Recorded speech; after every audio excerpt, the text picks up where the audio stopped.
Little Red Riding Hood. A tweaked tale. Once upon a time, in a quaint little village where Wi-Fi was spotty, but gossip traveled than a viral tweet, lived a girl known as Little Red Riding Hood. The name stuck because of the red hood her grandma knitted, which she wore so much that even she might have forgotten her real name. One day, as usual, her mother handed her a basket filled with goodies. All right, sweetheart. Take this to Grandma. And for the love of all things good, stay on the path. Her mom shot her a warning look, but Red just rolled her eyes, already tired of the familiar lecture. Yes. Stay on the path. Don't talk to strangers. Don't get eaten. You say this every time. And yet, every time you somehow almost get eaten. So, repeat it back to me. Red sighed dramatically. Stay on the path. No strangers. No getting eaten. Good girl. Now go before the bread goes stale, or worse, before Grandma starts texting me in all caps again. Red groaned, grabbed the basket, and trudged off. Honestly, getting eaten might be less painful than this lecture. Humming a tune, Red made her way through the woods, the sun casting playful shadows through the trees.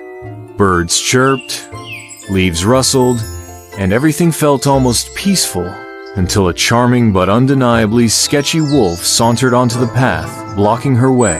Well, hello there, little girl. Where might you be off to in such a hurry?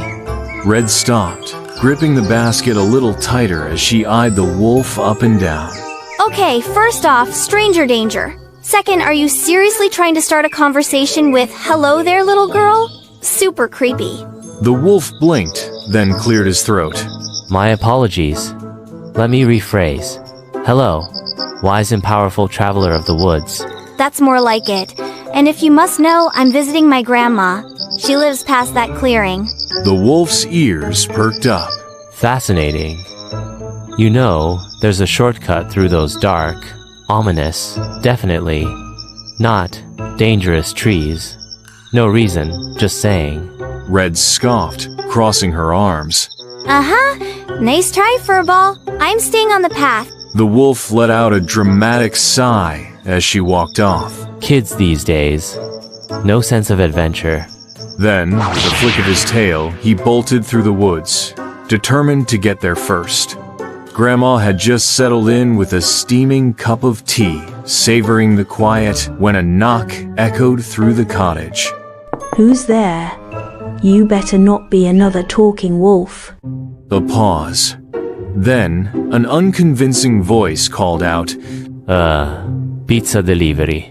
Grandma raised a brow, clearly not buying it. I didn't order any pizza, and if I had, I'd expect better customer service. A dramatic sigh followed. Fine. It's me, the wolf. Let me in, and I promise not to eat you. Grandma scoffed, crossing her arm. Yeah, sure. And my basement suddenly has phone signal. Realizing the wolf wasn't about to give up, she did what any self-respecting grandma would do. She grabbed a frying pan and charged. The pan whooshed through the air with the precision of a seasoned warrior.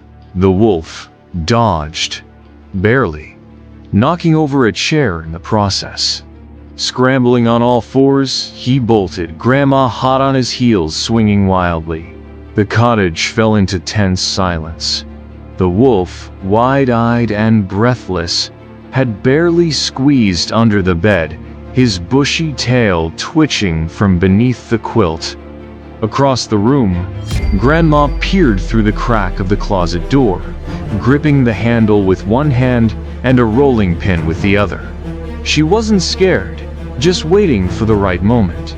The room was a mess. An overturned chair, a frying pan on the floor, a teacup still rocking on its saucer. Dust swirled in the warm lantern light as both hunter and hunted held their breath. Then, the front door creaked open. Red had arrived. The door swung inward and she stepped inside, brow furrowed. The cozy little cottage felt different, too quiet, too still.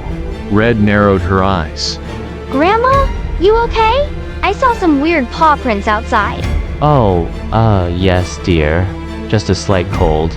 Red's eyes narrowed further. Something felt off. She stepped closer, her gaze locking onto the figure nestled under the covers. Grandma, what big eyes you have! A pause. Then, the voice wavered. Better to see you with, my dear. Red arched a brow, folding her arms. What big ears you have! Better to hear your TikTok stories with, my dear. Red arched a brow, glancing toward Grandma. And what big teeth you have! A slow grin spread across the wolf's face. Better to. But just as he thought he had outsmarted everyone, the closet door creaked open. A shadow moved. Then whack! Grandma, emerging from her hiding spot, swung her frying pan with impeccable timing. The pan connected. The wolf's grin froze. Then, with a soft thud, he collapsed, out cold. The wolf lay sprawled on the floor, completely out cold. Grandma adjusted her apron, giving the frying pan a satisfied twirl. Huh. Thought he'd put up more of a fight. They never expect the frying pan. And so, the day was saved, thanks to a frying pan and a grandmother who didn't take nonsense from anyone. The moral? Stay on the path, trust your instincts, and never underestimate a well-disguised wolf. With the wolf finally under control, Red and Grandma stood tall in their cozy cottage, ready for the next adventure. Red smirked and shot a playful glance at the audience. Well, that was fun! If you enjoyed this story, hit like, subscribe, and tell us, what fairy tale should we tweak next? The wolf mumbled. Maybe one where I win? Fade out.